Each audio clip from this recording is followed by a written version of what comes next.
It's day 205, I think. It's currently that fine rain that gets you wet coming down. Big day in Parliament today. There's a vote about lowering standards of not lowering standards, basically meaning that any food that comes in future trade deals has to meet the same standards that we produce here. Everyone's getting dead excited about it and thinks, oh, we should vote it through and this, that and the other. I don't think it'll ever happen. I mean, we basically only produce about 60% of what we all eat, so the other 40%'s got to be imported. If we stop it coming in, then all that's going to do is put food prices up, or people will then just comply and send it anyway. So there's already 40% of what we eat coming in grown to lesser standards than ours, using technologies that we can't use. So by passing this bill will basically just mean that the shops will be empty in a few weeks because everything will have to stop coming in. And it won't be like the big Texas ranch farmers in America that will be affected. It'll be the small subsistence farmers, you know, your banana farmers, your kiwi fruit farms, your coffee beans, your tea and stuff like that. That's the kind of stuff that it'd stop coming in. And like with the chlorinated chicken, oh no, we don't want chlorinated chicken. Well, the sad thing is that we chlorinate some of our lettuce crops in the UK just to keep it healthy so that there's no E. coli on it.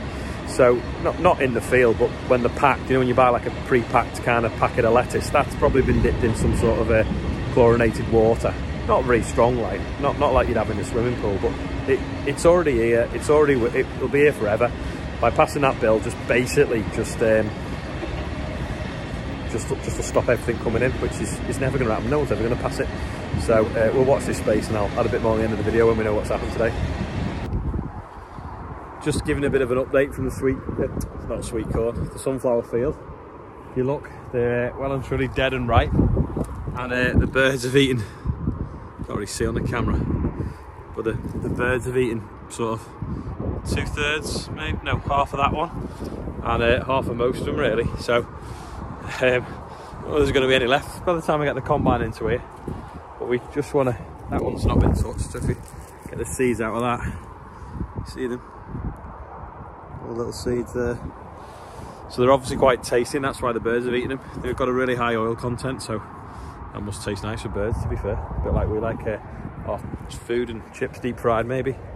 We'll get some good weather this week. Don't know whether I'll combine them.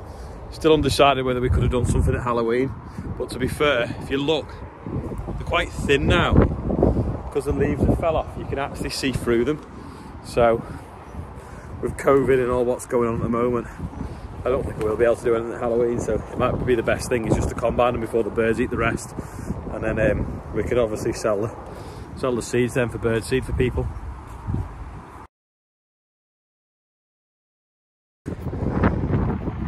Just come back to the Wildfowl Reserve, aka the sweet cornfield, where the flood water is slowly going down with only one pump running. They won't fix the other one until the water levels drop so they can get at it, and they won't bring the diesel one that they've got in their yard in case there's an emergency somewhere and they need it.